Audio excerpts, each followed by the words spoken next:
here's a little bit of good, but here's a fair bit of bad, but here's a little bit of good too, because it's not all going to be, roses and, rainbows and all the rest of it, because it's life and life gets tough, and we've got to put some tools in place to get through those points and times in our life and do get on with it. And if that means speaking about our feelings and our emotions, then so be it. We've got to do it.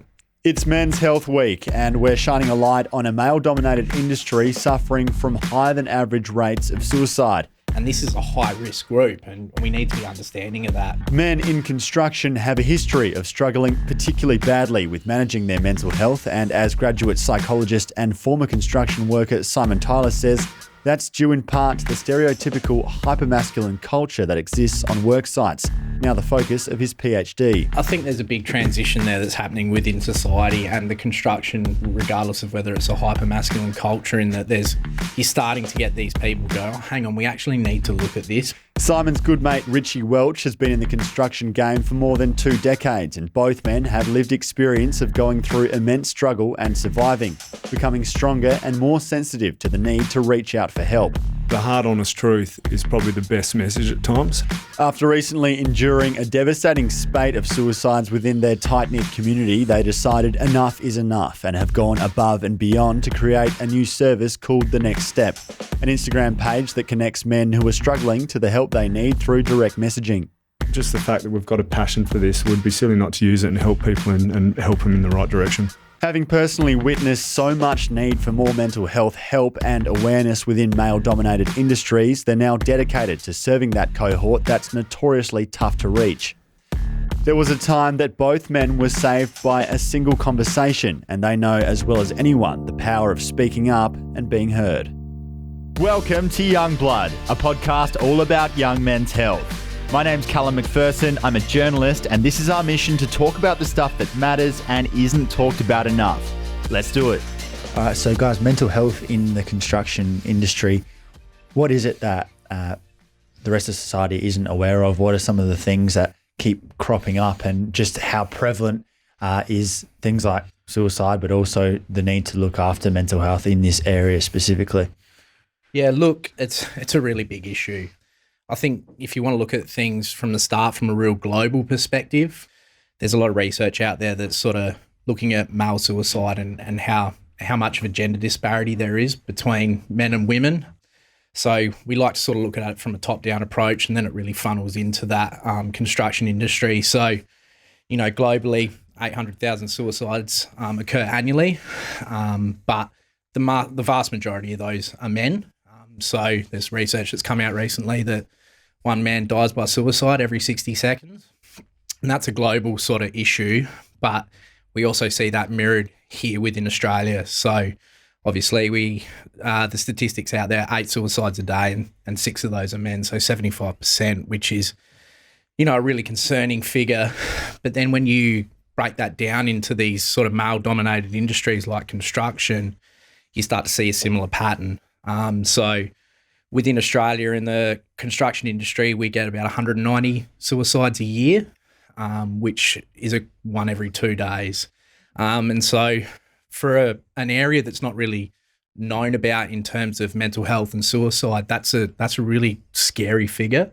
And I think for the guys that work within the industry, it's pretty confronting. And the fact is, a lot of people don't know about it.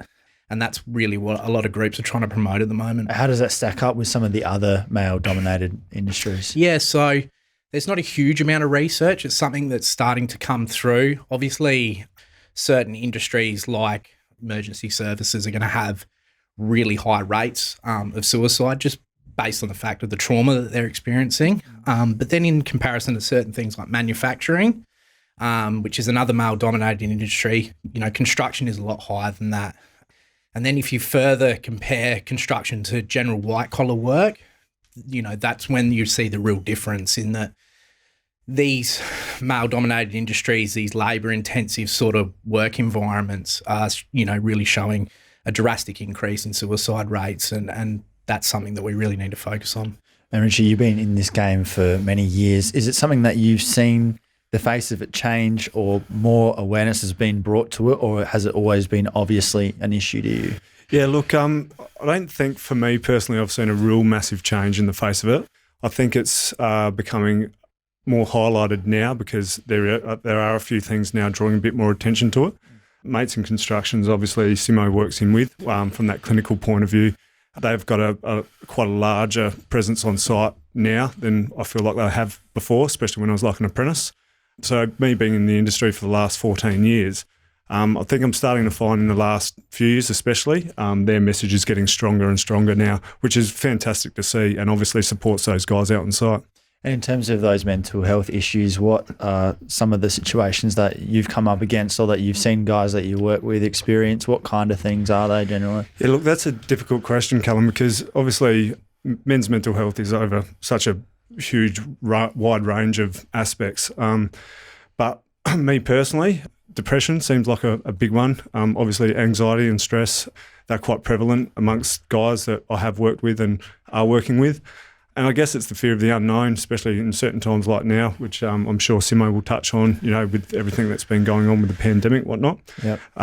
But yeah, just for me, it would be those three things mainly I see as an issue in construction for men for sure. And so do we think it's related to the work itself or just the fact that there's a high concentration of men there? And obviously maybe there's not enough research on that either. Yeah, so primarily I've been lucky enough to be sponsored by Mates in Construction and I'm with the UniSA Mental Health and Suicide Prevention Research Group. And we're actually in this integrated program looking at what are the drivers behind suicide and suicidal ideation for these guys. And, there's been a lot of research that's looked at occupation industry and its relationship to suicide and suicide outcomes.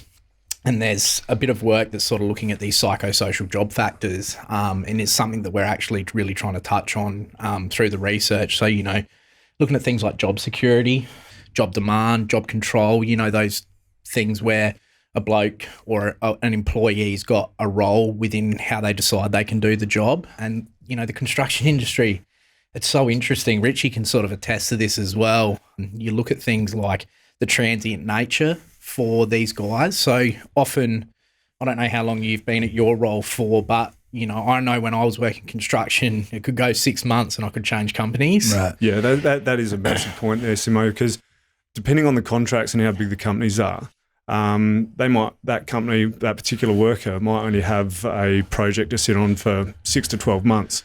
Once the company's done that contract, then I'm sorry guys, you're back out to market. So they don't have that security there. Correct. Yeah. So it's always sort of on the edge of your seat for a lot of guys, knowing that, well, I've got the next few months sorted out, if that comes to fruition, but then I'll have to go and find something again after that. Correct. Yeah. And it's something that's really not touched on a lot. I think, that external perception of construction is, this, they make a lot of money and they're doing really well for themselves. But it's like, yeah, okay, in those periods, like, I remember the last job I did was out at Lyell McEwen Hospital. That was the last construction job I was on before I went back to university.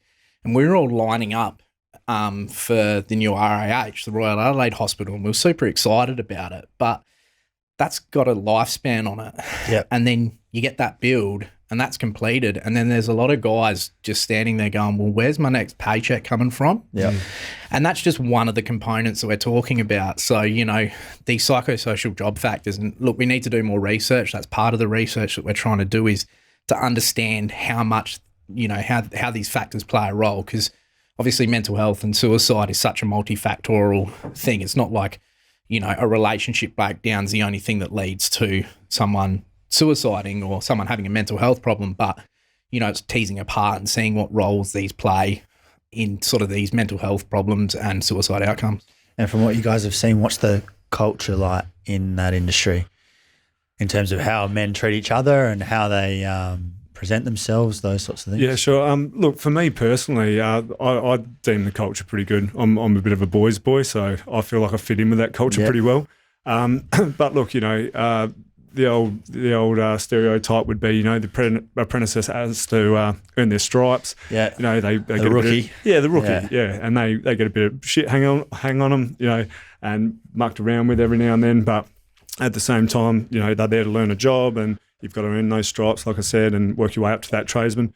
Then once you hit that tradesman level, that's when you start getting the respect, and it's those years in the field and being able to teach others and things like that. So, look, there is banter. There's always banter, but everyone has a line with banter also.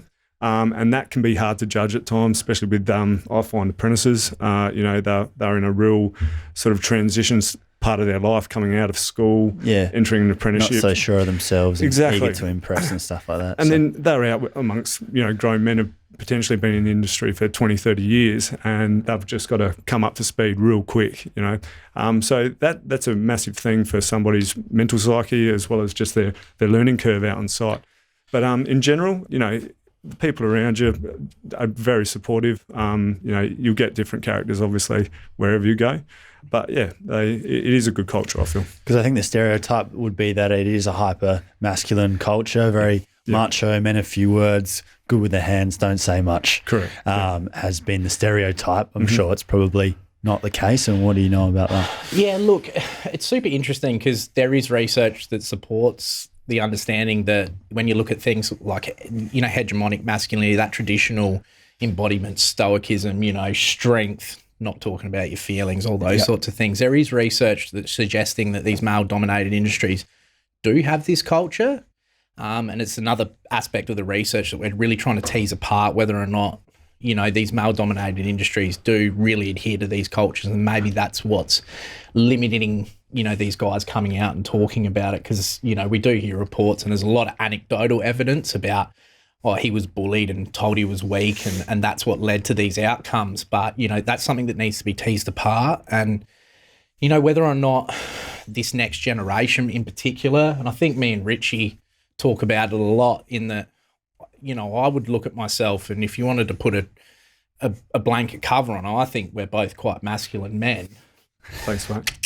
But, on the flip side of that, we're quite happy to talk about our feelings. I know that if I was struggling with something, there's no doubt I'd ring Richie, and Richie'd ring me, and that's that sort of, I think we're transitioning away from that a little bit, but it's definitely something that needs to be looked at and sort of discussed with the guys to understand, because if you've got a perception that somebody doesn't want to hear it and he's going to perceive you as weak, you're not going to talk about it. So it's something that sort of really needs to be teased apart. Yeah. Look, in terms of the construction industry too, my thoughts are personally, we have a lot of, I'd call myself being brought up by the old school guys, and sort of that picture that you're painting there, you're sort of, you just get on with work. You don't talk about your feelings, push it aside, just keep going, man up, and let's get into it. And in terms of that culture is, I find, starting to change a little bit.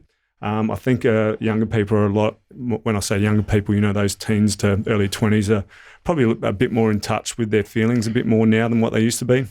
Whether that's because of social media, things like this, have got more access to information. Simo might be able to answer that. Yeah. But I think there is that slow development of a culture change there, because like guys like us who have been bred by those older hardcore school guys, we're sort of going, yep, that's cool. We understand that now, but guess what? There's a softer approach to it as well, and we've got to look at more aspects of, people's characters. There's the responsibility on you guys there as the older generation, and the guys who are, they're not in their early 20s now, but perhaps they see that these people are open to this, and this is sort of how they do things a bit differently. For sure. It actually takes the older guys to be leaders and say, okay, well, we'll listen to them. We won't judge them for that. And maybe they're right. Maybe some things could do with changing in that regard. So it's like you guys really have to accept that rather than just go, oh, yeah, you don't know what you're talking about. And I think there's a big transition there that's happening within society and the construction, regardless of whether it's a hyper-masculine culture, in that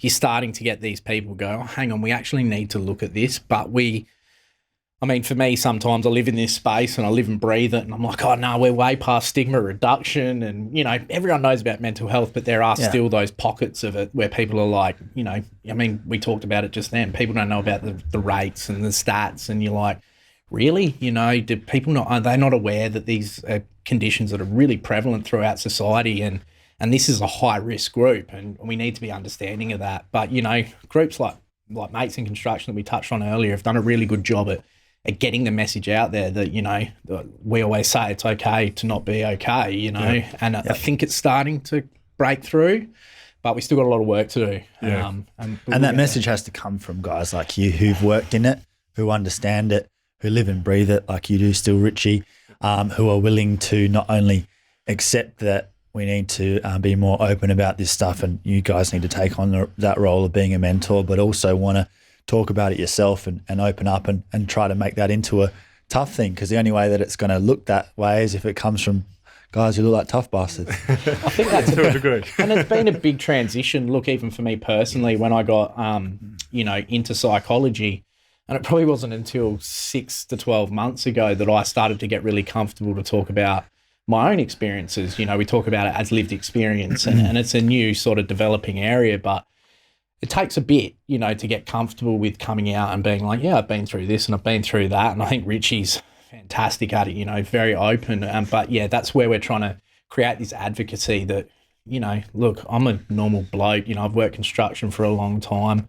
I lift weights, I drink beer. I'm just, come on, mate, if you do the beach muscles, mate. But you know what I mean? And it's this thing that it's like, hang on, Richie's an you're a fighter. Like, if there's if there's a picture of a bloke, I look at Richie and you're kind of like, it's all good, if everyone can talk about it, and it's okay for you to be experiencing these things. I think for me personally, the hard, honest truth is probably the best message at times, and not dancing around the subject. So it's like, here's a little bit of good, but here's a fair bit of bad, but here's a little bit of good too, because it's not all going to be, roses and, rainbows and all the rest of it, because it's life, and life gets tough, and we've got to put some tools in place to get through those points and times in our life and do get on with it. And if that means speaking about our feelings and our emotions, then so be it. We've got to do it. Yeah, and we know that the result of running from it doesn't get anyone anywhere. No.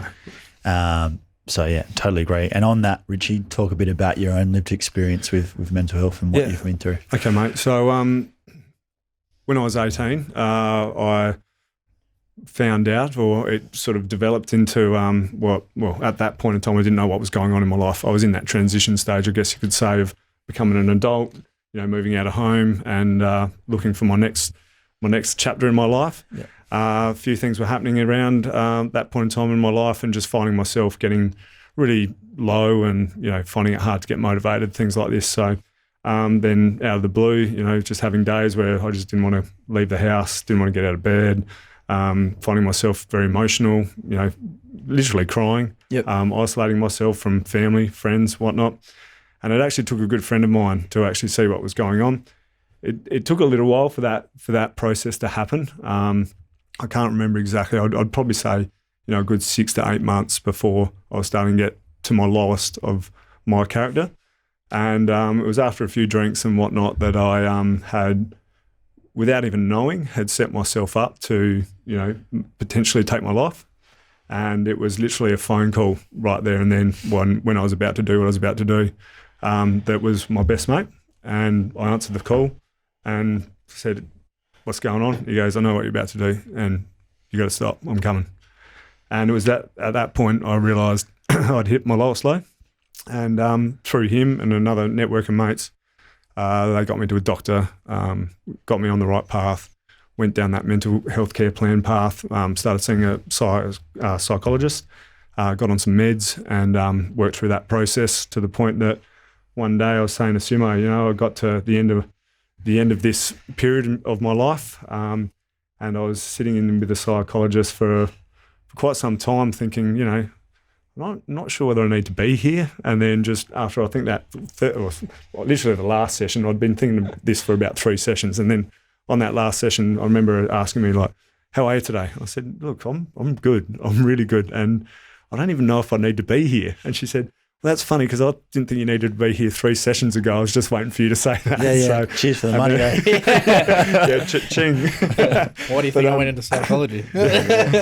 So at that point in time, for me, mate, it was quite a surreal experience. And when people ask me, what it was like or how are you feeling, it's the hardest thing to describe. And the way I personally describe it is like, get every emotion that you feel or you think you feel. Love, hate, happiness, sadness, everything, put it in a blender, just press it on high for 30 seconds and then have someone say, pull out an emotion, pull out a feeling. And it's just a mess, you just can't do it. And that's how I felt. People would ask me all the time, what's wrong? What's wrong? And I'd just say, I don't know. I literally didn't know. I just had no idea what was going on with me.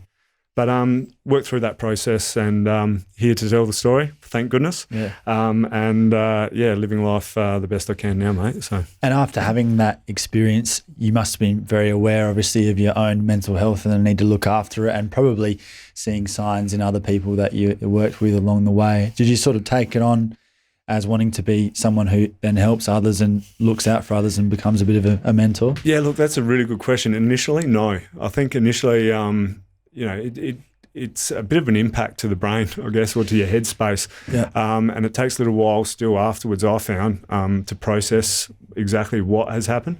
And you think back and you think, oh, right, maybe that's why I did that. And, I think with time you start to learn more about yourself. You start having more of those lived experiences that we talk about. And you start understanding why you do things, why you do them. And, it took a little while after that, but once I sort of got through that process and you can start sort of pinpointing people that might be having a similar or a shared experience in what you've just gone through. And it was at those points and times, parties, having a few drinks with mates and seeing people a bit flat, a bit down, just asking that question, you got everything all right, bro? Is everything okay? And if they open up, great. But if they didn't, you just sort of monitor them. Yeah. And I think now for me, it's more prevalent now in my adult life than it was when I was younger. But I think it gets to a point that your priorities and your aspects change, and a few things happen in your life, and you go, I need to help out here.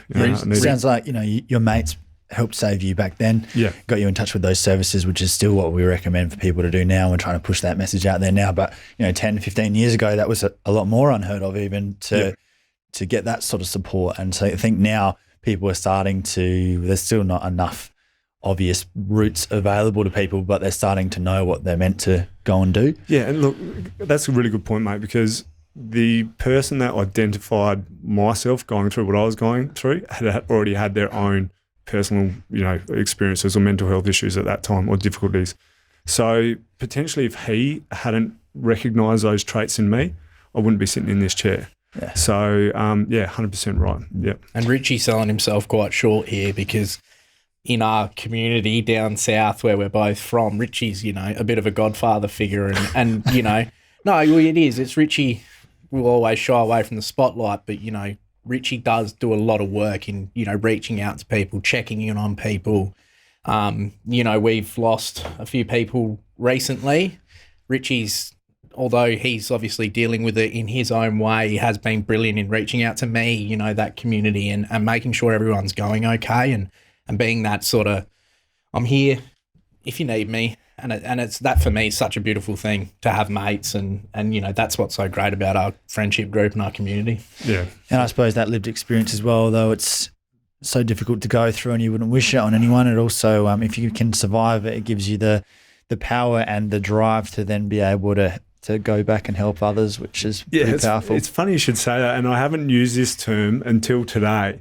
And Simo and I were messaging each other before coming onto the podcast, and I literally had wrote the words. My last words to you were, "Passion is power," and I don't know why it came to my head, but it is. We've got a genuine passion about trying to help people through these types of issues, and which we believe is going to get potentially worse in the future. Yeah. But I think just the fact that we've got a passion for this, would be silly not to use it and help people and help them in the right direction. Yeah, absolutely. I feel the same way, obviously. And Simo, talk us a little bit about your own story.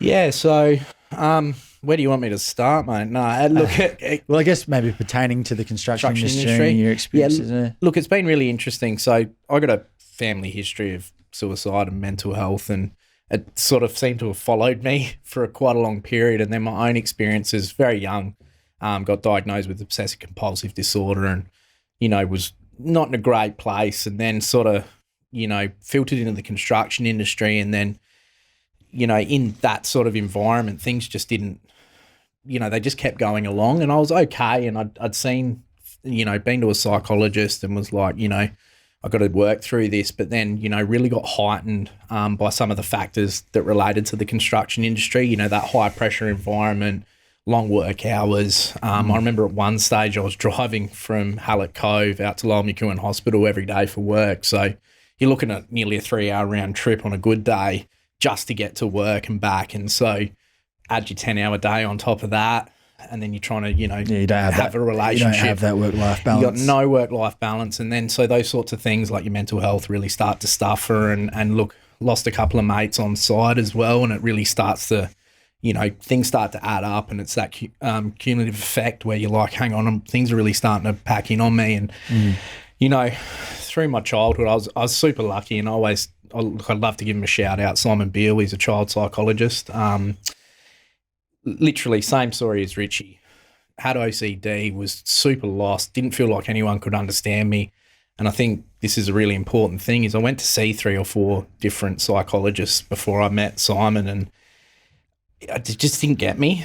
I couldn't communicate with him, and I was like, no one gets it. And I met this guy, and he just was brilliant. He understood it. He, talked to me about it, got me communicating it, and took a different approach, very not cognitive behavioural therapy, very behavioural, just, got me through to the next step. And it was a brilliant thing, fundamentally.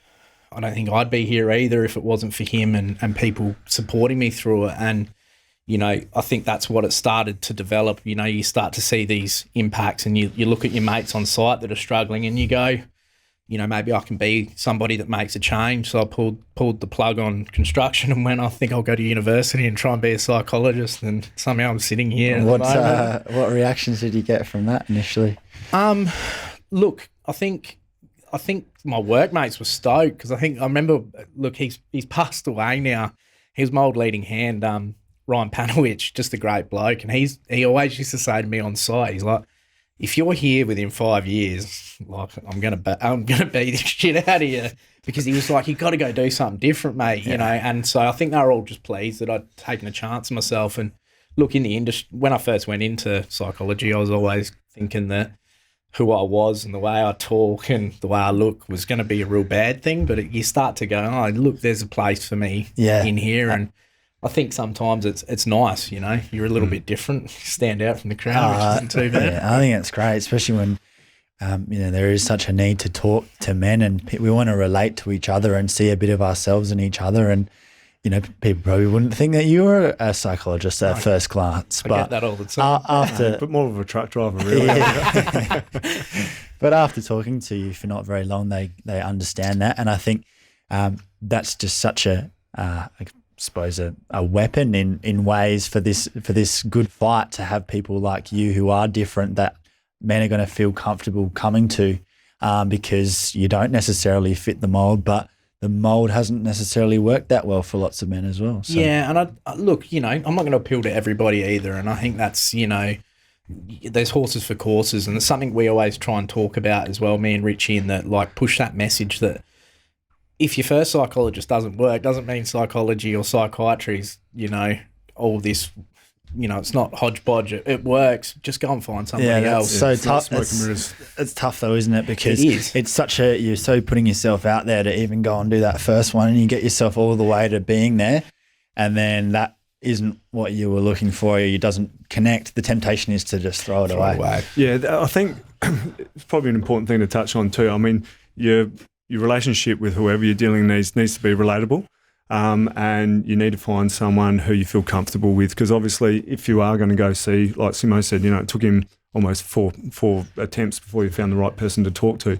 So you're not going to open up and really explore those deep, dark demons that may be causing you those issues in the first place if you're not comfortable with the person you're talking to. So really important to, if you're not happy, well, generally you're not going to be happy anyway because you're in that situation. But if you haven't got that connection with whoever you may be talking to at that point in time, definitely try someone else, and keep going until you nail it. It takes a lot of drive to keep looking and keep investing your time in that. And I suppose you guys are working on something that's going to make that potentially an easier road for people as well. So tell us a little bit about your project. Yeah, so Simo and I and another mate, we've developed a platform, we'll call it, on Instagram. I don't know if we can shout out social medias, but initially I won't go into the reasons why I've set it up, because they are a little bit personal, but the reasons for me wanting to do this is because there were a few deaths at the start of the year for both Simo and I in our immediate circle. So I rang these guys, and we've created a page called @the.next.step.oz. and we are literally a support page for men's mental health. Initially, I didn't think it was going to get any traction. I literally I rang Simo and said, look, this is what I'm thinking. I want to do this. I want you on board, and I'm going to get this person, I'm going to get this person, and I want to do it for our gym community. If we have another person take their life this year, within our small network, so I'm not gonna be able to sleep at night. So let's get something happening, mate. And then within a week, I reckon we bounced back a few ideas, and then I was like, you know what, it's only going to be for our friends. Let's just get it off the ground. So I started it. And rang Simo and said, we're on, mate, we're good to go. He's like, oh, okay, let's see how this goes.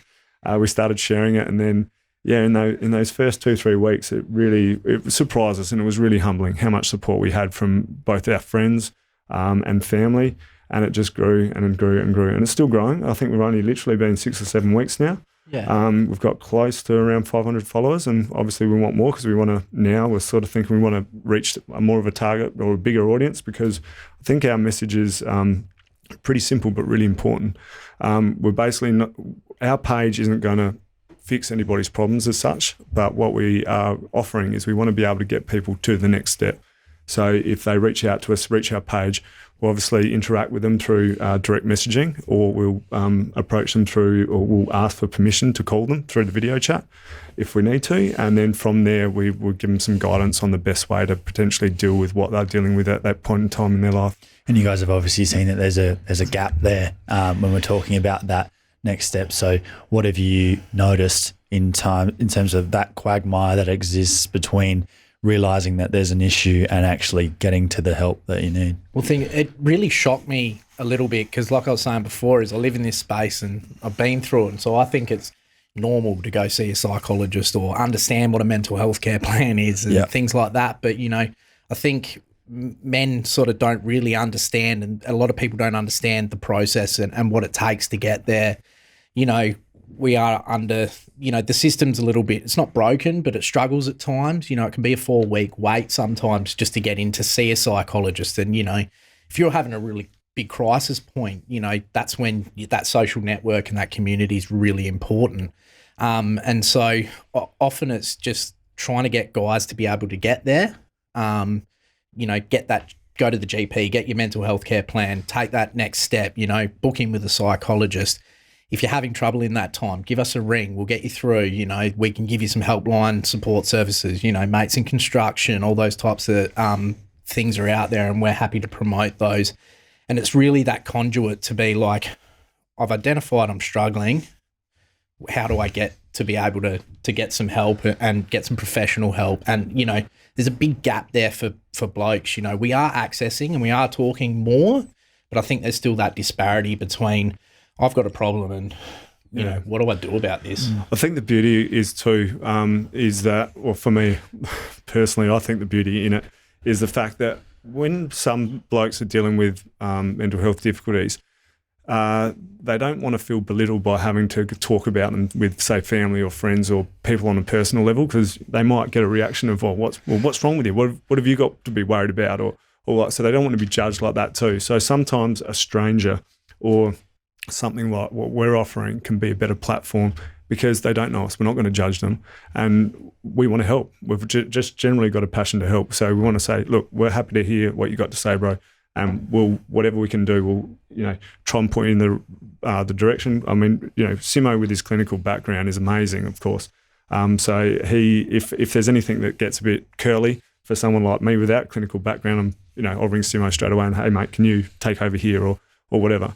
But it's just a really good way of allowing people to, approach someone who they might feel more comfortable with because they don't know us, basically. It's just another avenue, and I think that's the big thing is that, if we can get more services out there that can do this, and are offering support, there's more chances that someone's going to reach out and be like, look, man, I'm struggling here and I need a little bit of help. And we're very open and honest about what we've been through as well through the page. And I think that's that normalization of, all the guys involved have been to see somebody, have experienced their own problems and know the process. And, are happy to talk about what they've been through, and it makes people, I think, at times feel more comfortable. And it's like, oh, look, one of the boys has gone through it. Maybe I can have a chat with them and find out what we can do. Yeah, and if it's in that sort of an area where lots of the people are together on the work side, or they're in the same sort of social circle, you only have to reach one of them and help them, and then they can hopefully say, well, I didn't know where to go either, but I spoke to these guys, and then they were able to point me in the right direction. Yep, 100%. Totally agree. We still sit under, like obviously, like Richie was saying, we're not going to fix the problems, but, we do have access. And, like, for example, if someone's in the construction industry, we're definitely going to point them to mates in construction who will pay for you to go and see a psychologist or get some financial assistance, whatever's causing you some troubles, and, really guide them through. And I think the other aspect of it is we do see that there's a bit of disparity in, between men and psychological services. Blokes are trying to access, but often not getting what they want, and how we talk about keep going to see somebody else. We want to be that sort of catch net that's like, hang on, I went and saw old mate, didn't work out. Don't give up. Don't give up. And it's like, we'll be there. We'll literally hold your hand, to get you through, take that next step, and then we'll pass you on. So you're listening to them and saying, well, I'll help you make a booking. This guy might be more suited to you, because you guys actually know of some people that can help, rather than, because at the moment, it's, even if you go to the doctor and get a mental health plan, it's still like, okay, well, you decide what psychologist you want to go to, or we know of this one person, but the chances of that necessarily being the one for you is not that high, which I think is something that's not talked about too much, because obviously there's no one size fits all for a clinician, but it's not an easy thing. And I had my own experience with seeing a psychologist when my friend suicided, and part of that was useful because I was able to really open up about it with a stranger, even though I've got no problem doing it with friends, but it's just a different thing. But in the second session, after I had that emotional release, what their actual advice and what they were saying, I actually strongly disagreed with, and then you feel quite vulnerable, and like, you've opened up to the wrong person, and what you want to do after that is close back up and not go and do it again. And it takes a lot more to then go and do it again. Look, my first impression myself when my mate said, look, we need to get you help and let's go get you see a psychiatrist, I thought, to me, and I know this is so stereotypical and my view on this has changed 100%, but I thought only crazy people go see people like that. I'm going to be laying on a couch in a straitjacket almost, and I've got to tell all these problems that I'm going to have. But I think it's really important what you said there, mate, is that you're just sitting and you're just chatting, and it's kind of weird. Like, the more you open up, it's like you almost answer your own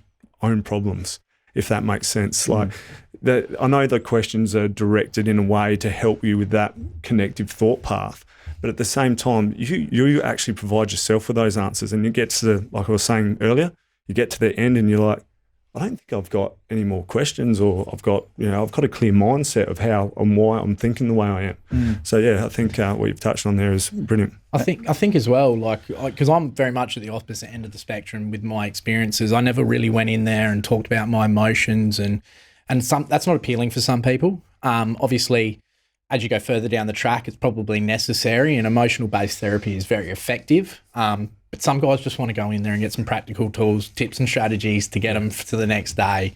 And, maybe it's a bit of short-term care. And, there are people out there and there are psychologists out there that will do it that way. We're starting to learn as a community as well that, it's horses for courses. There's that traditional CBT, come in, let's talk about your thoughts, feelings, lie on a couch like Freud did, and we'll go into your deep psyche, but that's not always the case. Doesn't have to be like that. No, and I think we're changing that space as well. And look, there's some fantastic research out there getting done. Dr. Seidler over at Melbourne University and Origin Mental Health, looking at those things and really trying to encourage the psychology space to develop, look at both genders and be like, look, we may need to change our tack when it comes to men. And so for me, it's imploring to men and getting that message out there that, look, there are people out there that will suit you, that will give you what you want. Just keep finding, keep reaching out, and you'll get there. I just want to touch on too, some of the work that Simo does with our page. I think it's really important what he was saying just about those daily tools. Some people might not be at a point where they actually need to go see some professional help or get that mental health care plan, but are looking just for some real basic, what we'd call basic tools or strategies to help them get through a day or a week or whatever.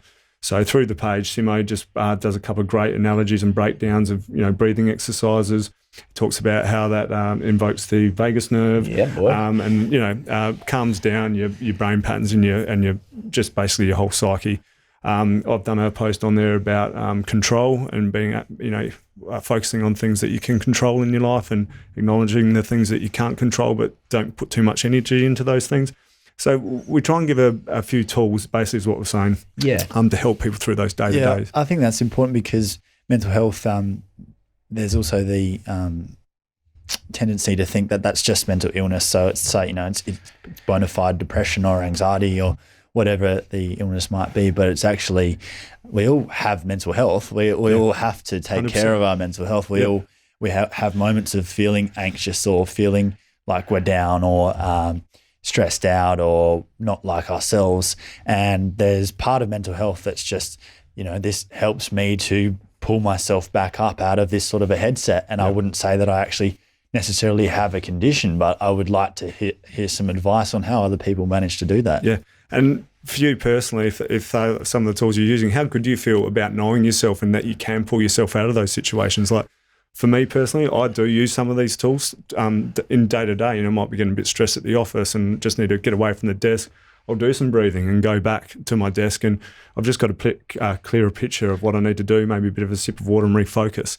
And I think it's almost empowering over yourself to be able to go, right, I need to get myself back on track here, and knowing those those trigger points that you need to go away and do. It stops you blaming other people for it. 100%. And it's, even though if you logically know what you should do, it still doesn't make it easy some days. And we all end up going back to some of our old habits, and then we have to remind ourselves. But I think it is empowering, and it is about taking back as much control as you can have and realizing that a lot of the time, if you're feeling a certain way, stuff might not have even changed externally. It's just what's going on in your mind. Yeah. That's the problem. Mm-hmm. So, I certainly experienced that. And like sometimes even doing the videos, it reminds me that I need to do something. It's really funny. Like we do this thing, Self-Care Saturday, Sundays, and sometimes it gets me out of my own thought processes. And I made a post the other day, and one of my self-care things is to go and clean my car. Yeah, it sounds ridiculous, but that's me looking after myself and getting myself organised and feeling comfortable. And I think as a community sometimes, and we've been really trying to encourage it in this sort of post-COVID sort of situation, is that self-care is so important. I think sometimes, and I know as a bloke, I'm terrible at it at times, is looking after myself, but it's like, give yourself 5 minutes. And, it doesn't have to be anything sort of ridiculous. It could be go cleaning your car. It could be, Well, to relate it back to the construction industry, for me, you've just hit a thought pattern in my head. I used to just cleaning out the van, and just getting everything neat and tidy again, straight. And I just know, right, next week I'm on. I'm on. Yeah, and I'm comfortable. And it's like those little tips and tools that I think, and I love that what you're talking about, because we talk about as mental health continuum, is that you're here to here. It can be anywhere in the middle, and you don't have to have a mental health condition to be traveling really shit.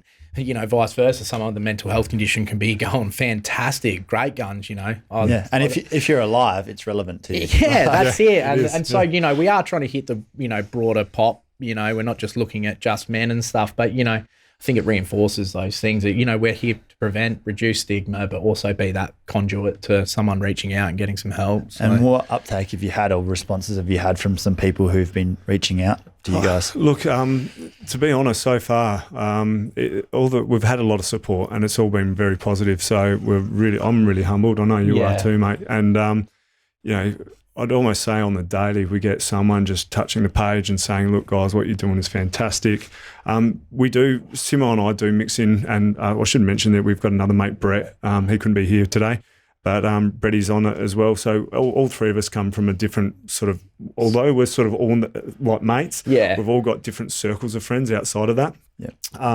So we generally get some form of support from someone out of our friend network, just randomly. And we've had a few people hit us up as well, and it's just that pathway. And like so far, it's been really positive in terms of, I think a lot of it has just been having a quick chat with somebody and they've gone, oh, look, I just wanted to get that out there in the open. And I might not need to see anybody at the moment, but it's just nice to sort of talk, and this is okay to be feeling this way. And I think in this situation, it's more than just so relevant at the moment, the amount of pressure that people are under, and, there's, a bit of fear and avoidance and all those sorts of things. And, it's starting to gather steam. It's really early days, but for us, it's such an altruistic thing to do. Sometimes I feel guilty because I'm feeling good from doing it, and I don't even know why, but it's fantastic. We have had a few people touch the page looking for that next step as well. One gentleman in particular, I remember, Simo. So we have access behind the scenes, so to speak, so we can all see what's going on. So Simo had picked up on it that night, and I probably chimed in about an hour later behind the scenes. We're obviously in separate locations, not laying in the same bed or anything together. And I was just reading the content. So that's probably something people should be aware of, that there's three of us that can see what's being said. But I actually rang Simo and said, look, I don't think you're getting anywhere with this bloke, and I can see a couple of things there that I think I might relate to this guy a little bit better. Do you mind if I take over? And anyway, ended up forming quite a cool relationship with this guy, so to speak, from a professional point of view, of course. And we've been chatting of late, and he just wanted someone to reach out to, just wanted someone to speak to. He's all good. He's on a good path now, and he just wanted to process a few things. And it's just little things like that I feel really good about helping these guys, because, yeah, you're right. It doesn't mean anyone accessing the page is, experiencing difficulties or anything like that. Yeah. It just might be for this particular guy, was just gone through a really bad breakup, was out missing everyone, missing his circle of friends, missing his dog, all these types of things, and he just needed someone to chat to.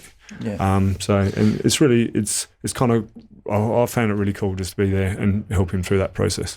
Yeah, and I think it's just, for me, in my own lived experience, it was such a good thing. Like, my mates and our community so fantastic, and I think we just want to spread that a little bit more. Yeah. I know within our friendship group, and when things go wrong, I can call the boys, and that's got me out of so many sticky situations. I was thinking about it today. I got a really good mate that I broke my back in Queensland, and I was addicted to painkillers. I was not having a good time, and he, one of those boys that'll fly up and just spend some time with you, and you can have a chat about things and be like, oh, yeah, all right, I'm back on track. And sometimes it's as simple as that, and it's just that reach out, knowing somebody's there, and if shit goes down, someone's got your back. Yeah.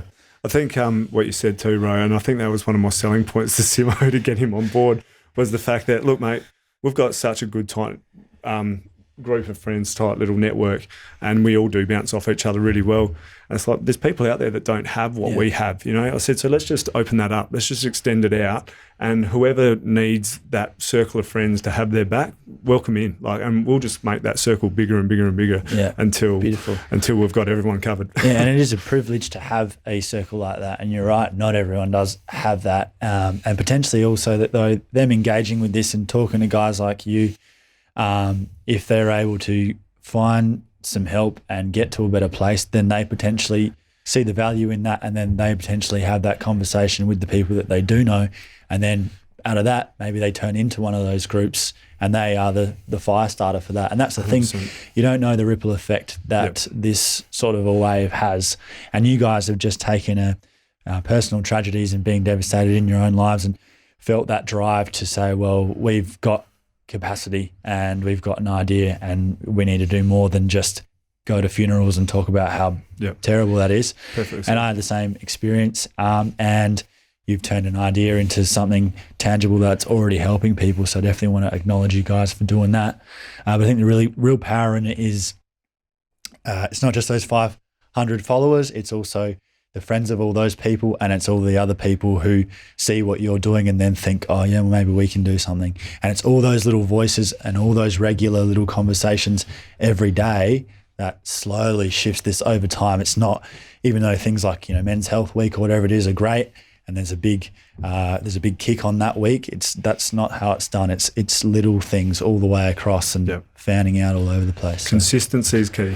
Yeah. Yeah, Right. and it's just keeping that message out there that, you know, there's always somebody there. And I think, you know, when we talk about mental health and suicide in particular, we talk about these feelings of burdenness, entrapment, and not having anyone to reach out to. And that, you know, I just want to say there's always someone there, you know, and we want to be there. So if you're having any troubles, reach out, because someone will talk to you and someone will help you get through it. And yeah, no, it's just a really nice thing to be able to do and help the community out. So, but you know, it's yeah, it's just it's good, and you know, having Richie on board and Brett and the boys it's just nice to be able to sort of extend that friendship and you know, give back something that a lot of people gave to me. So, And as you get that response from people and you have way more people than you thought, how do you not give too much of yourselves? Obviously, you're doing your other jobs, and I understand being altruistic and wanting to help and everything like that, but very soon that can become you're just spending all day doing it, and it's something that you think so important that you love to do and you want to help everyone. But how do you look after your own mental health and make sure you draw the line as well? That's a really good question. Simo and I we talk about this a lot, actually. do you take on this one, bro? well, that was a big thing with Richie. Richie's so, you know, altruistic and wants to give everything to everybody, and I sometimes have to crack the whip and be like, come on, mate. But, you know, this is the thing is that, like, we don't want to be there all the time to fix your problems. You know, like, we're here to support you and get you to that next step. And you know, a lot of the time it's just passing out information about certain things, and you know, a lot of people don't know about the support services. So it's like replacing that Google search where I don't know what I'm looking for. I'm typing in psychology. Yeah. And you know, like, look, we're always here and we're always, you know, happy to lend an ear. And it's just sort of being that pathway, that conduit to people getting what they need out of the services. And I think that's really what we're trying to do. And, you know, Richie probably sit on the phone for 15 hours with somebody, you know, having a good old chinwag. But I'm like, oh, come on, dude, this is not feasible. The business is going to fall apart.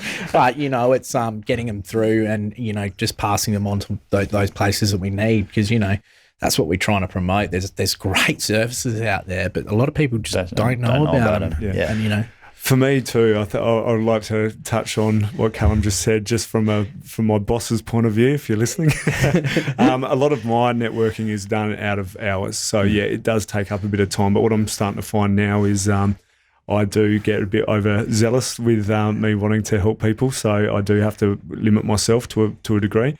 I always check and, you know, monitor things as they go. But if I'm going to spend time on there, you know, save the page for me at least, I try and you know, keep it to a strict amount of time, because obviously there's other things that obviously, you know, life's endeavours are all there.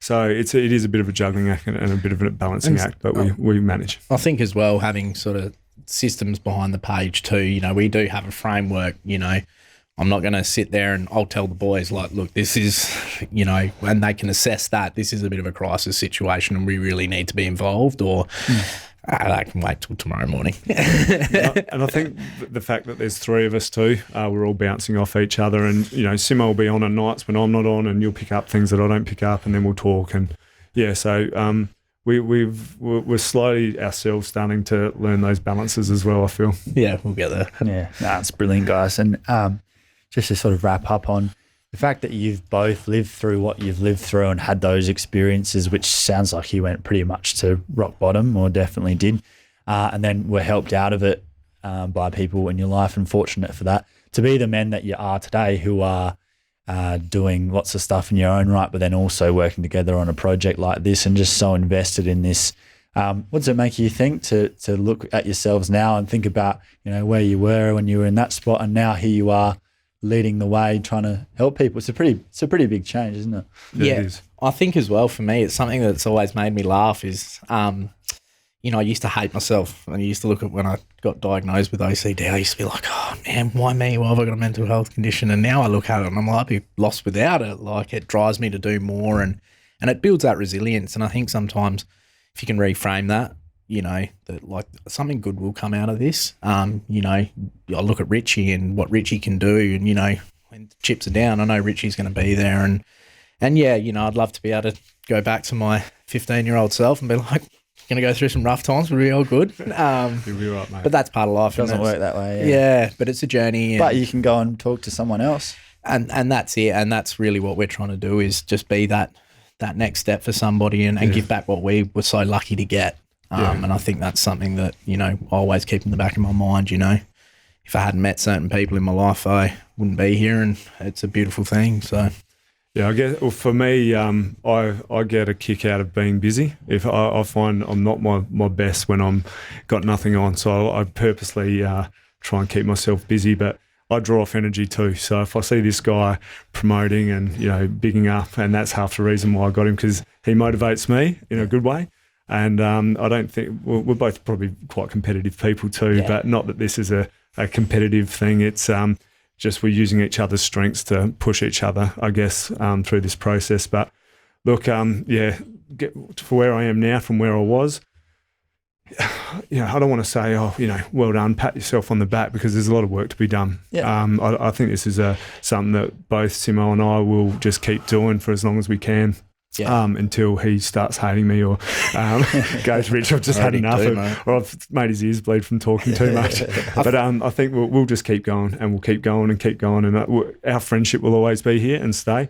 And even if do you know what? I think we'll always be ambassadors on this front, and we'll probably do it for a long time. And I think that's a big thing too, is that you can see the advocacy is needed for men's health and men's mental health, and it's kind of like just, you know, you need people out there, and, you know, what you do is just brilliant, you know, and what Richie does, and it's just creating that community where you've got a whole bunch of blokes talking about mental health, and it becomes normality.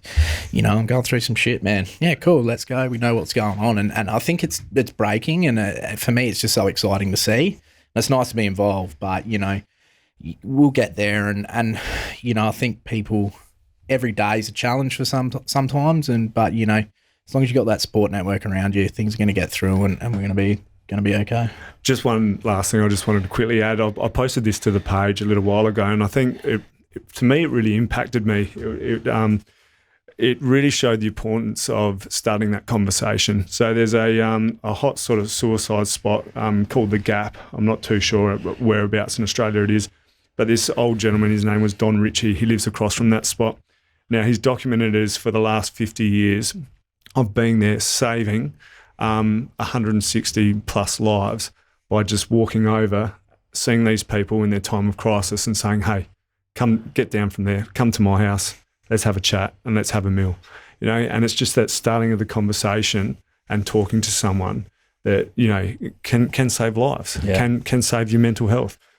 So I guess that's what we're talking about, is just make those conversations happen, reach out, talk to people, and really open up, because you don't know the benefits of it until you've done it. And interestingly, it sounds like that pretty much saved your life, was that conversation. And that is the power of one conversation or of reaching out, is just planting that seed or talking someone down at that moment. And then from that, now you guys years later are in a position where you are helping people and helping thousands of people. And that rested on one conversation and you didn't know at the time. Yeah. So that's amazing. And now you're having those conversations. So it is just so much more powerful than you give it credit for at the time. We kind of touched on this, I think, the other day, is I said something about that to Richie after contact with somebody, and you know, you sit back there and you go, you potentially just save somebody, you know, by literally reaching out and saying, are you okay?